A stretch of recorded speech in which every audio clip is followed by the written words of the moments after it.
and the world, I would say, and he's a music aficionado. He's currently and been a radio host of a major AM station out in New York City and out in San Francisco, and he's been a pioneer of public access programming in New York City, Manhattan. And Jon, it's so good to welcome you to the program. We can talk about the old days, but welcome very much to my series. Thank you very much, Harold. It's a pleasure and a great honor to be on your show, Conversations. After all, so man, still crazy man. After all these years, yeah. You are the cat. And there's going to be a lot of people who are going to remember you because you used to start the program with the boot. That's right. Right, and that kind of I'm thing. not wearing my famous shoes. You haven't got today, your famous boots now and everything. Yeah. But okay, I start this out. We talk. We're gonna show a clip of your very first program done in 1984. Not now. Now we're going to show it down the line. Later. Yeah, the very first program we didn't even sure it was going to work and everything, but it looks good. We're going to show that and that, but share a little bit. Born and raised, a little bit of that, and then we'll talk about the life and life of Jon Hammond and the human condition there. Okie dokie. Okay. Well, I was born in Chicago in 1953, and both my parents were born in Chicago, and my mom was in Hyde Park Academy with Mel Torme. Really? And Steve Allen, you know, and there was a lot of great What's Hyde musical Park talent. Academy? It was high school. Oh, I see. And coincidentally, we went back to her high school just a few months ago. My girlfriend had a great idea that we should take my mom back to Chicago and go on the old stomping grounds. Wonderful. You know? Good idea. So we did. We went to the school, and it was closed, of course, you know. So there was a custodian. Still standing. Yeah, there was a custodian in there. So I knocked on the door. Yeah. And I said, "Hey, how you doing?" Yeah, I said, "My mom went to this high school a few years ago. Yeah, you know? You think we could come in and check it out? You know?" He let you in? Yeah, he did. All right, and you gave the cook. He give you the cook's tour, yeah. Oh, that's a wonderful. So you know, it was really deja vu to be back in Chicago. I actually went back to the very first house I lived in. Wow, yeah, that's great stuff. That's sentimental journey kind of stuff. Yep. Yeah, right. I told my mother, I said, all mammals have to return to their breeding grounds. Chicago was yours. Yeah. So that's where we started out, and we moved out to the Bay Area in 1957. So you're just a youngster. Yeah. I I came on the train with my mom and my sisters, and my dad rode he drove the Rambler with my eldest sister. Of Rambler, and I'll never forget when they were getting ready to leave. And, you know, back in those days, the radiators, you had to have a little backup water. Yeah, right. So he had one of those canvas bags. Yeah, I remember. Right? And he drove it through the desert, and you had to come we went out to Berklee, California. And they made the move there. Your dad was moving there or doing something? Or well, he was, your mother was at an academy, a music academy or something? Or a city academy? She was musical. Mel Torme, you mentioned, great, still is a great oil paint. Oh, she's an artist. Yeah, right. Okay, painter. Yeah, all right. And my father was a medical doctor. Okay. So he was a physician. Yeah. And my grandfather was also a physician. I see. Yeah. And so I'm a musician, you know. So, yeah, right. You know, musician, so physician, is, musician. You know, yeah. I didn't have the right stuff to become a doctor. You know, really. It kind of freaks me out when you see the blood thing, you know. Yeah, I know what you mean. I had a lot of friends who became doctors. You know, but you know, it's great that some people can do it. My dad really had he was a great doctor, you know, and well loved by the community. That's beautiful. Practitioner, general practitioner. Yeah, general practitioner. They used to have general practitioners. Now everybody's all specialized, and it's all very, very. It's not the same. I don't think as it used to be. He was a country-style doctor. Yeah, I used to ride shotgun in the car. And he'd go on house calls. Yeah, right. And he had house calls. Yeah. Hear that, folks? That's the thing they used to have, called house calls, when doctors were of a different order, perhaps. Sometimes they actually come to the house where the office was downstairs. Yeah, right. But he had a searchlight on his car so he could find the address. The address, sure. So when I was young, he used to drop me off at school. All my friends at school, they thought he was a cop. You know? Yeah, right. But, you know, the ironic thing is that I play music in some of the hospitals that my father practiced medicine. Isn't that something? Yeah, really. So I'm doing a lot of hospital shows. I'm playing pretty much most of my USA shows are now in hospitals and nursing homes, and I'm a specialist for playing in secure psychiatric wards and prisons. Secure psychiatric ward. I hope I don't see you at any of my gigs. The back ward, cuckoo nest land, right? That kind of stuff with the hardcore cases. It's really very rewarding. We're jumping ahead a little bit to this presence because how did you get to be a musician? You're out in San Francisco and everything, and you picked up a horn. The music thing. How did it happen? Pretty young, you know, it was a funny thing. I was kind of the funny guy in school, you know. Like I would always crack up the class. Wise guy, yeah. So they'd send me to the principal. Yeah, I know the route very well, yeah. We got to be pretty good friends after a while, you know. Yeah. He'd say, you know, so are you always going to be like Hammond this? You know? is at it again. Yeah. You know, what are you going to do when you grow up? You know? And I told him flat out, I said, I'm going to be a musician. There you go. You knew that in high school. That was before I even picked up an instrument. Really? Yeah. How'd you know that? I just knew it. You know, 'cause I was into listening to a lot of radio at the time. I got my very first crystal radio. A crystal set, when I was 5 years old. Crystal set, yeah. It wasn't a Heathkit that you made yourself, No, was it was shaped like a little rocket. Yeah. And it had a little thing that you tune and, you know, with the clips you put on the ground plane. And I used to go to sleep with the earpiece in my ear. And I actually got to be on a Pacifica radio station in 1958 at the age of 5. Boy, oh boy. Yeah, on a children's show that was hosted by my mother's friend, Natalie Lessinger. Okay, that's in Frisco. KPFA. That's in Frisco? Right. Yeah. KPFA, which the studios were located right above Edie's Ice Cream on Shattuck Avenue, right downtown Berklee. And I never forget being in the studio behind that big RCA microphone. And then I was hooked on radio from the front end and the back end. You know? Right, okay. I listened to the radio all the time. And then, Harold, you know, I remember the playlist that was happening, all the tunes that were happening in those days, like Itsy Bitsy, Teeny Weeny Yellow Polka Dot Bikini. I remember it. You know, Leader of the Pack and all that stuff. Big Bad John, Sink the Bismarck, you know. Yeah. And there were some great tunes back then. And I used to Now you're talking in the 60s, 50s, 60s. Yeah, it was actually late 50s and into the early 60s. We had very excellent radio stations in the San Francisco Bay Area. Yeah. KEWB and KDIA, which was the soul station. Are those FM? They're all FM? All AM. All AM? Course, on Crystal Radio, you can only get AM. Okay, you know? okay, I didn't know. Yeah, okay. And then the very first FM stations that were happening before the underground, what we call AOR radio, which is album-oriented radio. Album-oriented radio. You know okay, this is something I'm not familiar with. Yeah, it all started in San Francisco. Did it? Yeah, a lot of things started in San Francisco. And Summer that was Love, Big Daddy Tom Donahue, and Dusty Street, and KMPX, and they started a whole thing. And album-oriented radio basically meant you put on the whole side of the album and you leave the studio. Yeah, that's the thing.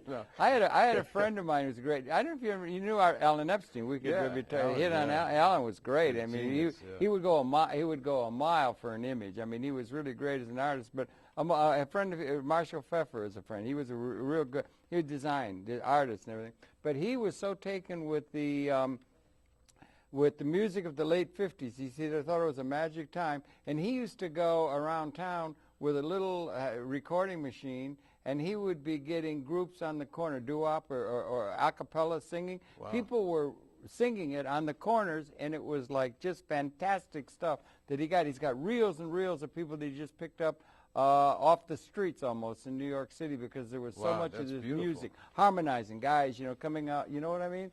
And the 50s, there was a lot of good music. You got to take it to the field, you know. Yeah, he thought that was the most creative That's where it's at. time. There's so much great things happening out there, and a lot of people, you know, when they see the lens or they see the microphone, they want to be on there. We did a lot of street segments.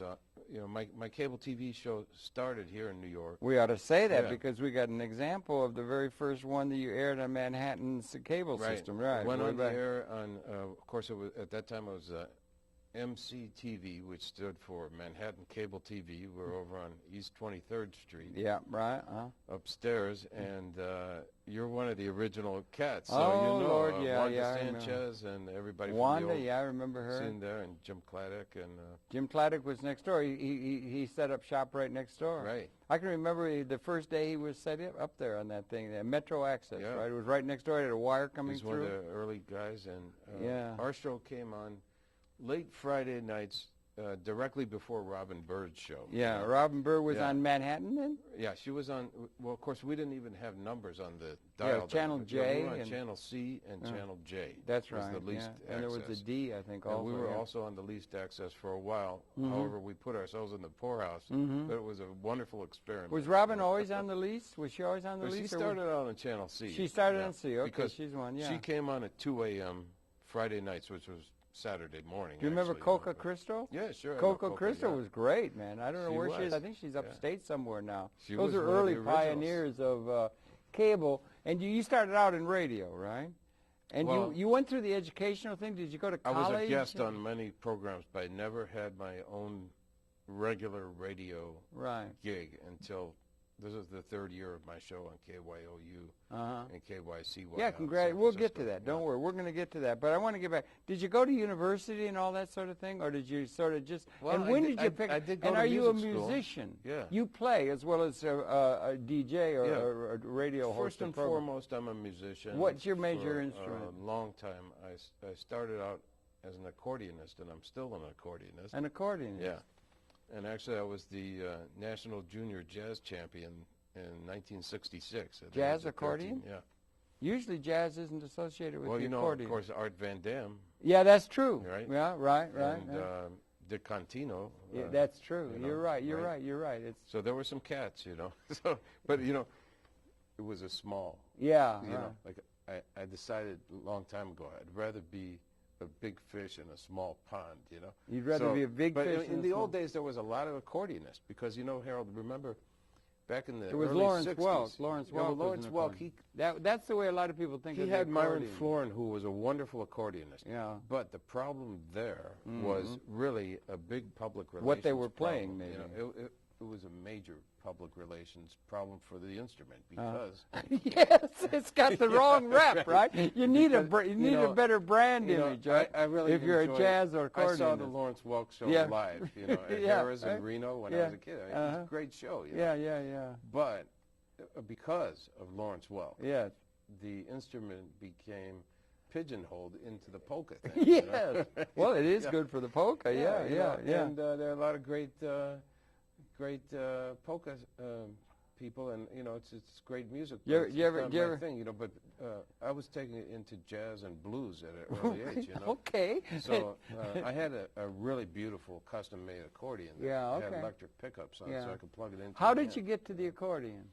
Why not the sax? Well, that's Why what I was not gonna the tell you was keyboard? that if you remember in the It is a early keyboard, though. 60s, It's a yeah. keyboard, Yeah, isn't it's it? a keyboard, Yeah, but it is. You have Yeah. 120 buttons. Are there on that it, right? yeah. Yeah. Okay. Okay. And I Yeah. got little eyeballs on each one of my fingers because you can't look over there, you know. Yeah. But the thing was, if you remember back in the early 60s, Yeah. they had these studios where the parents would drop their kids off after school. You had a choice.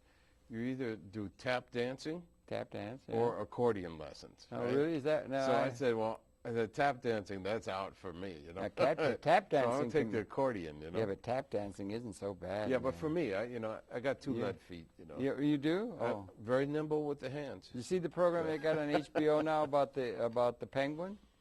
No. They got a thing where it's a penguin. The penguin singing. You seen the March of the Penguins? They put out. It's a famous thing about the penguins Oh, on yeah, there. I And saw they that sing. documentary, yeah. They sing, and they got one animated. It's Oh, the really animated funny. one, I It's heard. an animated, and the penguin, instead of being able to sing, he can tap He dance. tap dance, So you got right. this penguin tap dancing. Well, it's really funny. He danced me right. Honey right. Coles was great. Yeah. Honey Coles, copacetic, Yeah, were and tap dancing. of course, they could- Sammy Davis Jr. I saw him film tap with Savion Glover in my neighborhood. Savion Glover is great. I lived by Times Square, and Yeah. I was there Yeah. while they were filming it. Yeah. You know, we It actually was- got Sammy Davis Jr. to do a little thing on camera Yeah. for us. in between takes. And it was real, right? It was on my cable show. And it was really real, right? The real deal. And you got it on your camera. I believe that was the last time he danced. He had already had the hip replacement. Oh, dear. Yeah, okay. Yeah. But, he was phenomenal. And, of course, I love to watch tap dancing. Yeah. Ice skating. Right. Sonia Henny. Yeah. But my thing is music, Yeah. So I got into the accordion.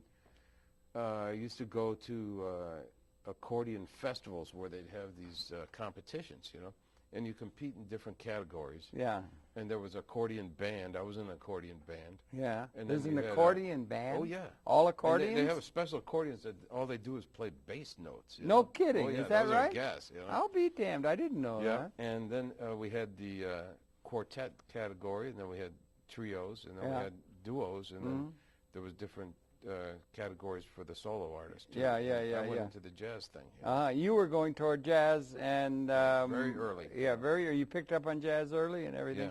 Jazz in all its forms. I was already playing gigs when I was about 12. I started hitting. 12 years old. You're playing like bar mitzvahs or what? Or what kind of gigs? My very first gig was a senior citizens luncheon. And I made $25 in cash. Real money in those days, huh? Yeah, right. It's real money today. Plus all the corned beef you could eat, Some right? of the jazz gigs hardly pay that. Yeah, right. Yeah. That's why I joined the Musicians Union. And I'm very active in the American Federation of Musicians Union. What's your attitude toward the strike going on by the writers? I support it. You do support that, yeah. I salute them when I walk by. I support what you guys are doing, and I hope you get it, Yeah. But ASCAP's a good organization, do you think? I'm very active in ASCAP, and I'm a proud member, publisher. They have been fantastic for me. ASCAP, of course, as a composer. Oh, you compose. That's another aspect. I'm a member of the Composer Society, which, you have a choice. You can either go, basically the two biggies are ASCAP and BMI here in the USA. BMI, yeah, right, It's a personal choice you have to make, What's the difference?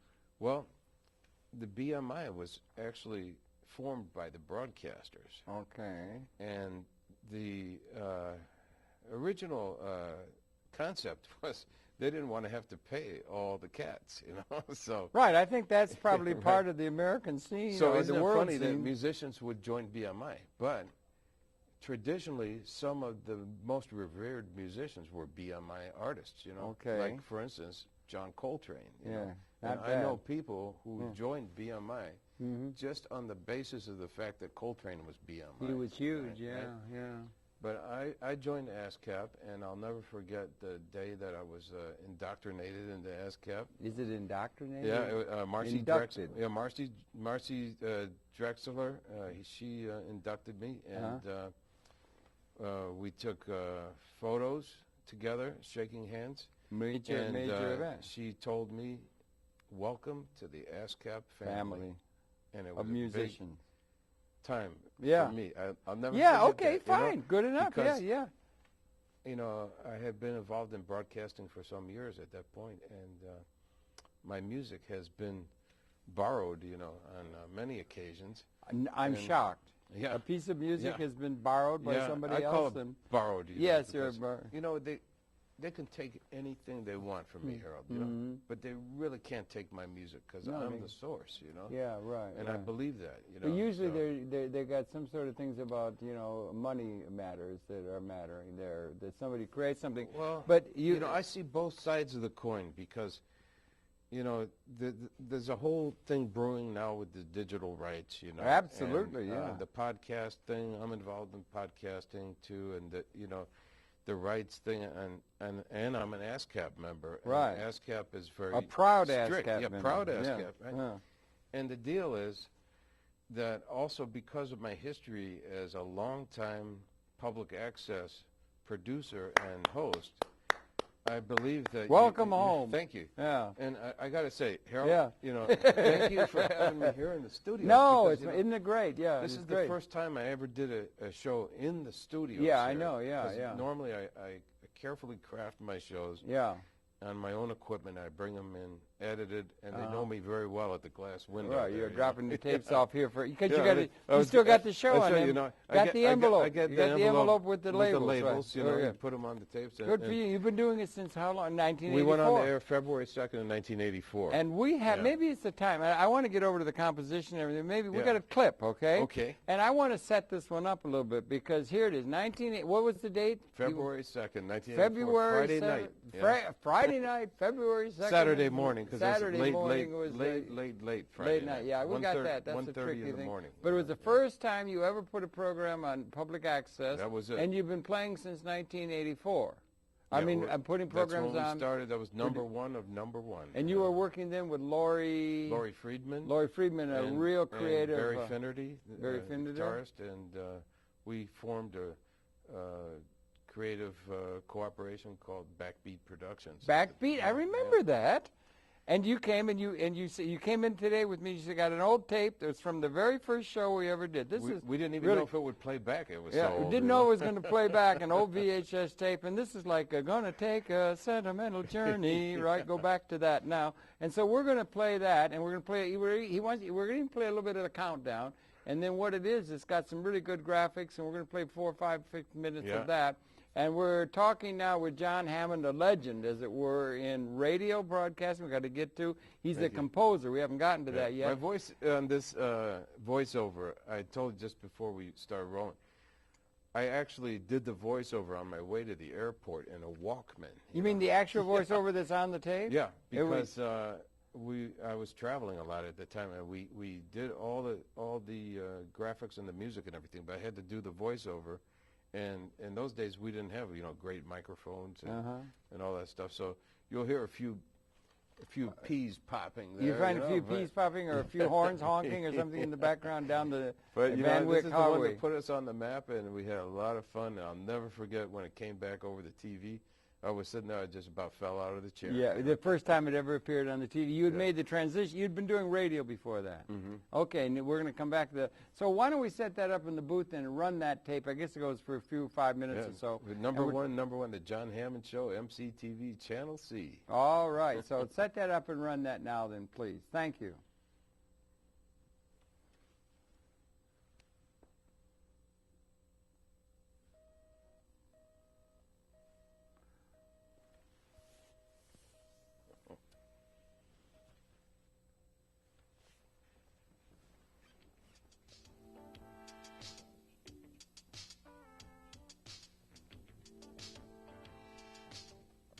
Backbeat Production. That's it. The Jon Hammond Show. And now, here's your host, the star of the show, Jon Hammond. Thank you so much. Welcome to the Jon Hammond Show. We have many fascinating, beautiful things we're going to lay on you this evening. We're going to feature the music of a very fine guitarist, Mr. Barry Finnerty. And we'll have him on the show here a little bit later. And some mind-blowing videos by Laurie. So, let's get things rolling here with the first tune by Mr. Bad BF.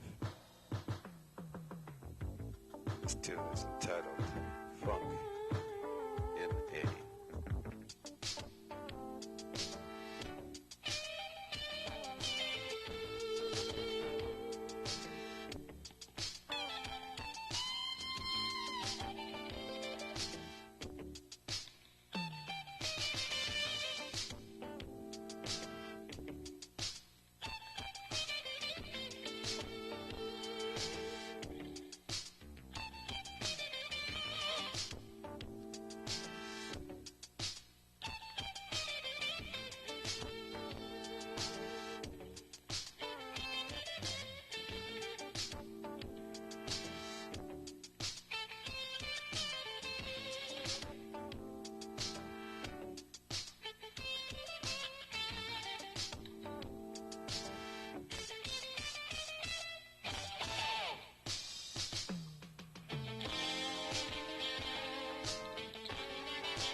thought those videos are really beautiful.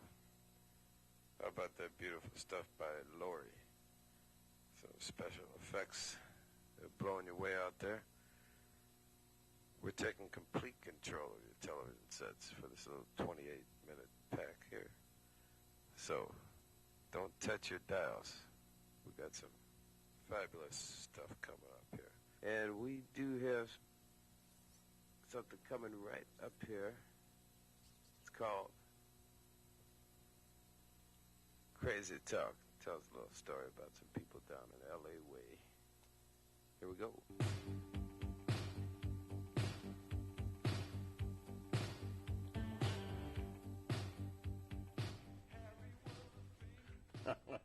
All right, that's great, man. That's great. Crazy Talk. Brings back a lot of memories. We got the man. you got the boots in. I couldn't Yeah. see very well. You got the you were that was your trademark. That was you my know? trademark. That Yeah. was my gimmick. You know? Because I didn't really want to be in front of the camera in those That's days. interesting. You know? Yeah, because you were radio or Yeah, I thinking wanted radio. to do yeah. a radio show. I wanted to be on radio so bad. And I heard about public access TV, and I thought, you know, isn't it ironic? It's easier to get on TV than it is to get on the radio. That is interesting. Yeah, yeah. So I thought, well, I'm going to do my show in the concept of a radio show, but bring it to TV, because with cable TV you get excellent audio quality. Yeah, it's just absolutely. Like you're plugged right into the yeah. machine. You know? Okay, that's interesting. Which turned out to have its own interesting peripherals too, because you're actually plugged into everybody's machine all throughout Manhattan. Yeah, you know? yeah. The beautiful thing about broadcasting here in Manhattan, this is the most rich area to broadcast. And when I say rich, I mean people rich, you know. People rich, yeah. On each block, I know. each square block, we have more people watching TV than there are in some cities. you Yeah, know? that's true. I think it's probably true. Yeah, so yeah. when you go on here, and we were coming into the hotels. I had friends that were coming into town. They'd check into a hotel. They'd go into their hotel room. They'd turn it on, and I was there. Yeah, you know? right. So I was having so much fun with this thing. I can't tell you. Yeah, you were doing that, and Mitsubishi picked up. And those graphics were really interesting. That was like a pre-MTV. Yeah, we were and actually the very first show, and this is documented. You know, that's why after 2 weeks I got a phone call from Billboard magazine. Wow, that's big And time. They yeah. invited me into the Minskoff building, and 25 floors up there. I was. That's sitting right on Times Square. Yeah. Yeah. 1500. 44th and Broadway. Yeah, 44. Yeah. And Kim Friedman interviewed me for my very first Billboard article. I've been in there several times since. And they called us the alternative to MTV at the time. You know? Really? Yeah, they did. And our phone was ringing off the hook after that first feature article came out in Billboard. Yeah, that's a And big. that came out on my birthday. And, Oh, what a and, happy yeah, birthday present! in 1984 in March. And after that hit the streets, my phone was ringing off the hook. You know. Right. So who do you think was calling, Harold? Well, I think I heard you say Mitsubishi. No. Actually, people that were looking for work. Oh, people looking for work. Yeah. Everybody wanted to work for me, you know. I said, "Oh man, Got a gig for me? I wish I could put you all to work. Let's go clean up Times Square." Or yeah, something, right. You know? Yeah. So, but the Mitsubishi thing happened when I heard about this Diamond Vision screen, What's that? which was the Times Square. the very first large screen outdoor TV. Right. And there was one at Shea Stadium and one in Chicago. There wasn't one in Times Square? No. That was the first one. You know, Oh, okay, right? okay. So they put it there at 47th and Broadway, right where there was a bank there. Okay. And it was on top of the bank. All right. Yeah. And you know where the TKTS Yeah, sure. booth Yeah, is? yeah, right yeah, across the that's- street yeah. from there. You know. Yeah. Okay. Yeah. So I went to Mitsubishi and I said, "Listen, you know, I got some stuff that looked great on that screen." You're talking about you the know. graphics. Yeah. Huh? Yeah. And when they saw what Lori was making on our show, they just flipped, you know. Yeah, They said, you know, let's talk, you know. So we did a deal where we'd be on there 80 times a day. And be on where? On that screen? Yeah, on the screen for 3.5 minutes a shot. And with their other clients who were at that time were like Maxell Tape, Coca-Cola, Yeah. you know, some pretty big clients. you Yeah. know. All right. And this was like advertising agency stuff, you know. Yes, So, right. yeah. Big time So stuff. we did the deal with them, and they said, what you got to do for us is a few favors, like the countdown for New Year's Eve. So we said, oh, yeah, we're going to make you the most psychedelic So you countdown did the graphics ever. for the countdown? Yeah, yeah. 2 years we did it, yeah. Yeah. And that was on seen all over the world on ABC. Absolutely, yeah.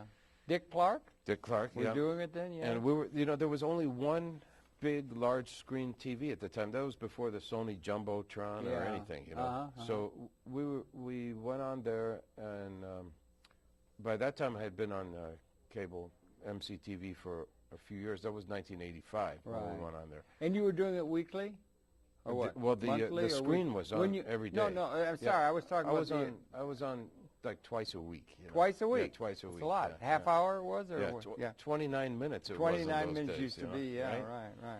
And then it went to 28 minutes, you know. But Maybe the thing was mistake, that when we went on the big screen, it was a really big deal, especially for me personally. And so I thought, this is great. I'm on Broadway, you know?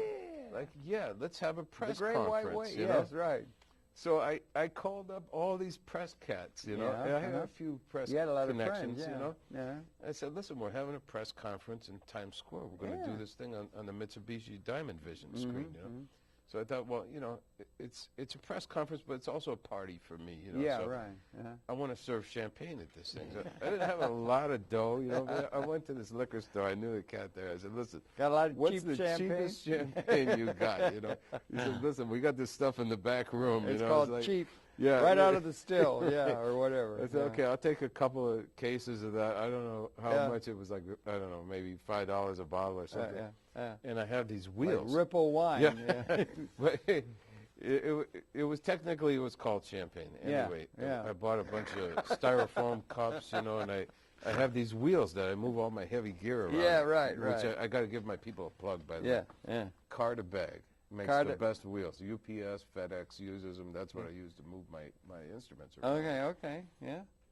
So I loaded a couple boxes of the cases of champagne on there, and we were supposed to go on the screen at 6 p.m. On a certain day. Right about this time of year when it was getting dark early. You know? Right, you are. You know? And, of course, you could see it during the day, but nothing like, when it's getting dark. Right. You know? And there was just that magic time, 6. You know, so I went there, I pushed these cases into Times Square, and these press cats started showing up. I said, wow, this is looking for the champagne. No, I'm looking at my watch, and we're getting like close to the time. We're getting close to the time. I said, well, I better start pouring, you know.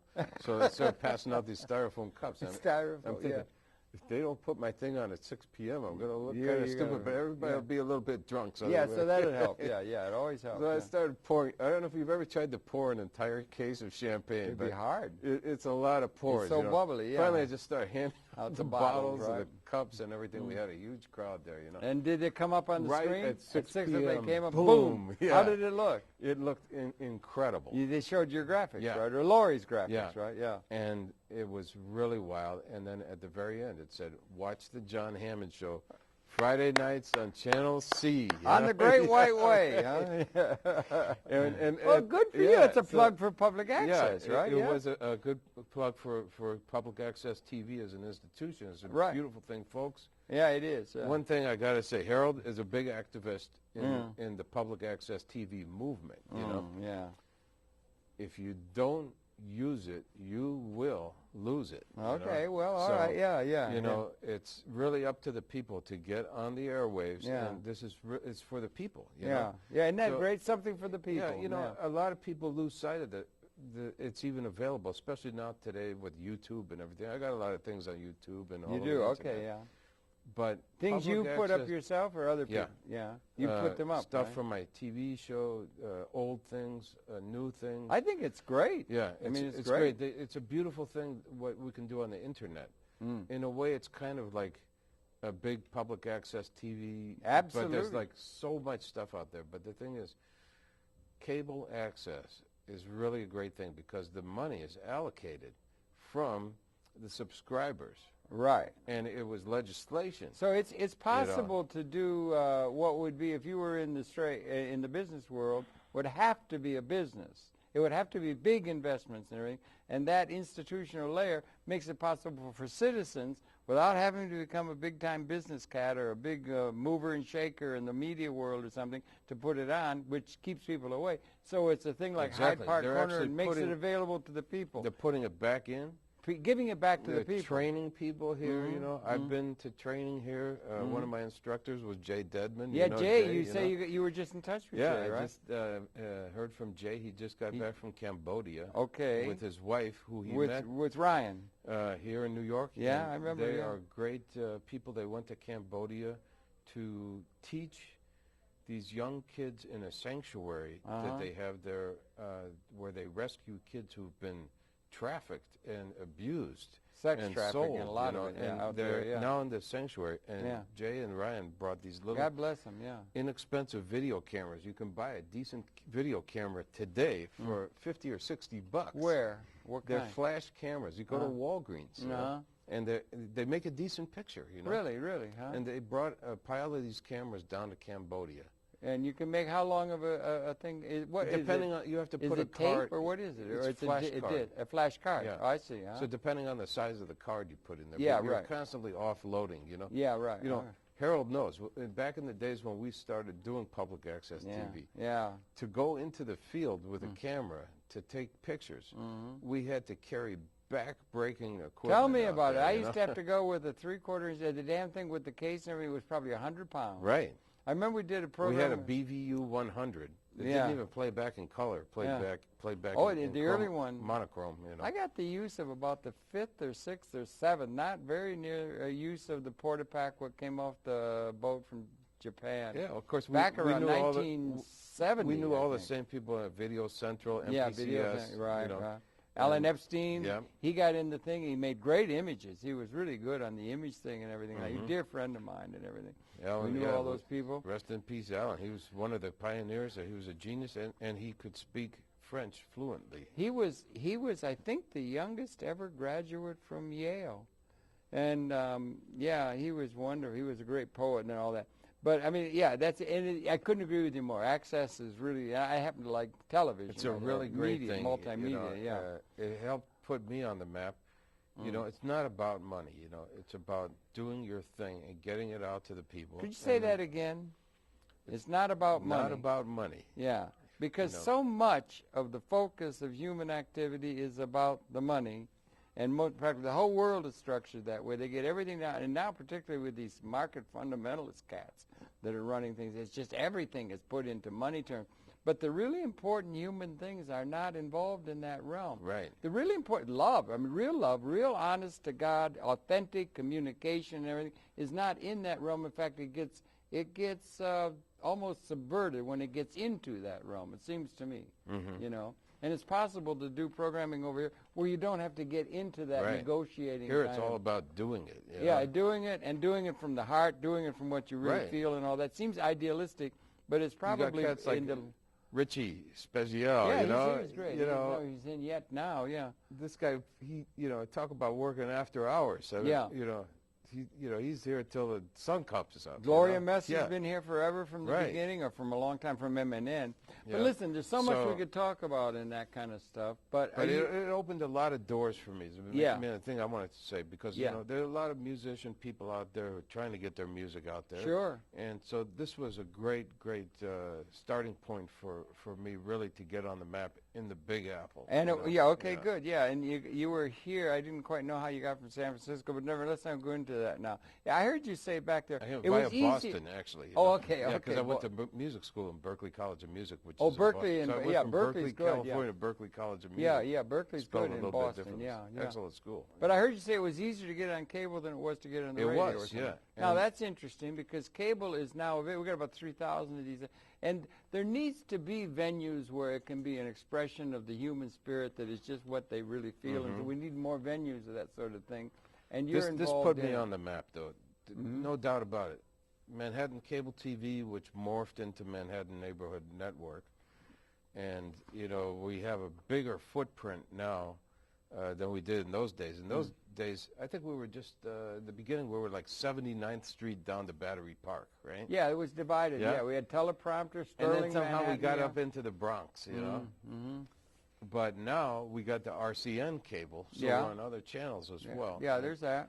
And streaming worldwide. Worldwide, it can be seen everywhere. MNN.org, and you can watch the programming anywhere in the world, which is a beautiful development. And you now can take it up and stream individually. They got it now to where you can stream individually. Right. An individual can stream, set up their own channel. It's a big development. And so there's venues for the expression of the human spirit. That's really important. I think of it, because I come from university teaching and that kind of thing, I think of the web and the internet as a great big, you know the term autodidact? That's a self-taught person, rather than he got a degree or certificate from somewhere. But it's a great big autodidact university. Yes, it is. I mean, there's so much there that you can get on every field. We can get the best voices and everything. Right. And it's a hugely important and liberating development. One of the problems in cable television, even when you got an hour show, is you run out of time. Right. And we haven't run out of time yet, but we got to get over to the fact that you're now, this is 2007, you're now involved in radio, rather big time, AM radio out in the Bay Area. We've got to get to that. And then we have another clip we want to show. This was a lucky star that got me on to a radio station in California, in the city by the bay. Yeah, you know, where I started listening to radio. Now I'm Pacifica, on AM radio. Okay. What I used to listen to, I'm there, you know. You're what you listen to. And I'm there 7 days a week. You know? That's like a dream come true. It is a dream come true, and I'm enjoying it so much. I can't are. even tell you. Yeah. You know? I'm having so much fun. It has great guests on my show. I don't always have guests. I play music, and any music that I want to play, which is incredible power for myself to be able to put the music that I want on TV. What music do you want to play? Everything from Leonard Bernstein to James Brown. Jim who? James Brown. Oh, James Brown. Sorry. From Bernstein to James Brown, you know. Hip hop? You're getting into hip hop and I tell you, rap and I stuff? say Bernstein and not Bernstein. And is that I happen to know that because one of the guests on my show was Alexander Bernstein, who is the son of Leonard Bernstein. I see. Okay, good for you. And he made it very clear to me that Leonard... That's the pronunciation. Leonard insisted on Bernstein over Bernstein, and he could be at a diplomatic presentation, and somebody would announce him as Bernstein, and he would shout out from the back of their room, Bernstein! Bernstein, you idiot! Yeah. So I don't know that. Yeah, okay, that's interesting. And, you know, I literally had Alexander on the show. I had recently Danny Glover. He's great. Wonderful. Politically, he's certainly great, and a guy. great actor. That Lethal Weapon system. We had a lot of fun, and he was a sweetheart to come on the show. Yeah, He's a real San Francisco native. He's never, with all the world traveling, he's done it. Well, he's a huge stage and star. screen. Yeah, he's a star. He's always kept his roots there in the Bay Area. He's very politically active on the cause of a lot of good progressive, leading-edge progressive He's stuff. in the United Nations. Yes, he is, indeed. Yeah, he's really good. So we had a lot to talk about, and we had a lot of fun, too. So do you get over into the thing, you get over into political and stuff? Danny's political, or do you stay away from that? I'm on the CBS network, and you know, it's a CBS I could network. if I want to. My specialty being music and what I like to call soft news, you know. Soft news. And okay. you know that I watch a lot of CNN. I watch a lot of CBS. I watch ABC. You watch C-SPAN? Sometimes I watch C-SPAN, and I get a lot of my information over the internet as well too. Do you watch the Comedy Channel?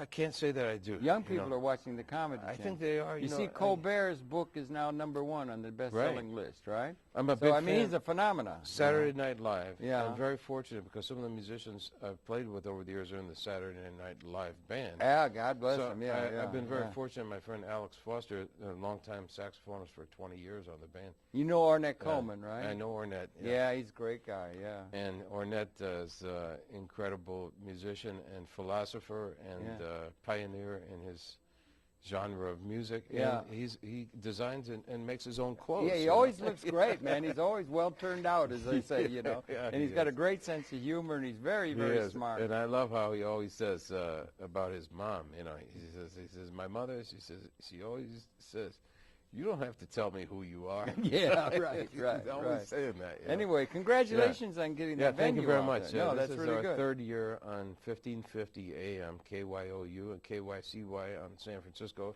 And it streams all over the world, folks. So again, on the internet, you can go to kyouradio.com or my website, hammondcast.com. We have our shows on there, and we stream literally worldwide.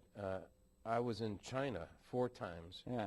Playing at the Ritz-Carlton Hotel there in Good, Shanghai. good house, good And venue. yeah, I could listen to my radio show streaming back to me in Shanghai, China. I'll be darned. Isn't that something, And man? we were taping shows and sending them back over to San Francisco. Mr. McClure, you say it's a global village. It's true. It really is. It's really so happening. But you do kind of stay away from the news, soft news, and that, Yeah, and culture. what I was and getting that to more, was that, yeah. So there's all kinds of people in the world. Well, we once in a while, you know, we got like, an awful lot of. I will of express my support. You know, if I really feel strong about something. What do you feel strong about? At the moment here in November 2007. Let's say a rock war. I'm an old peacenik, you know. Okay, yeah.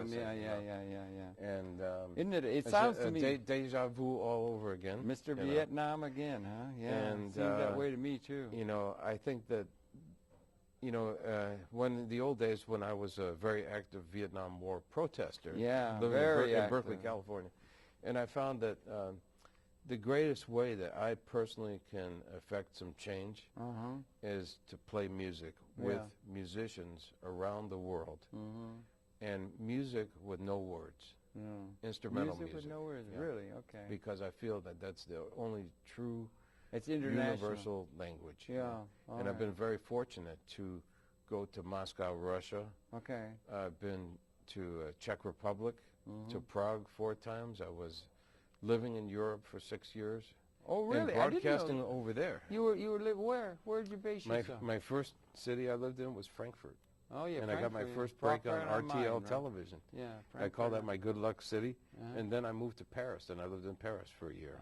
And that was very interesting. Yeah, okay, that's good. Well, listen, we have a DVD, don't we? Yeah. Because you were in Moscow recently, and we want to get this in. There's a musician over there. I'd love that. You could play a little bit of this cat, you know? So why don't we see if we can't set that up? We got about 10 minutes to go, but we could play this 4 or 5 guy is minutes. a huge star in Moscow. And right? all of Russia, actually. Okay. And over here, too, because he's very tight friends with Wynton Marsalis. Oh, yeah, right. Winston he won the Pulitzer. Yes, and Ornette won the Pulitzer. There's the second jazz man ever to win the Pulitzer. Two very excellent spokespeople for the music art. you love. Yeah. Okay, let's run that. That's from a DVD, and so let's run that up. This and run is that with second piece. Igor Butman on saxophone and Edward Zizek on drums. And Zizek. Yeah, and myself. We're going to play an old Coltrane ballad for you. And you're playing also, right? Yeah. Okay, good. Well, One of my run that. favorites. And we're going to run that for 2 or 3 or 4 or 5 minutes.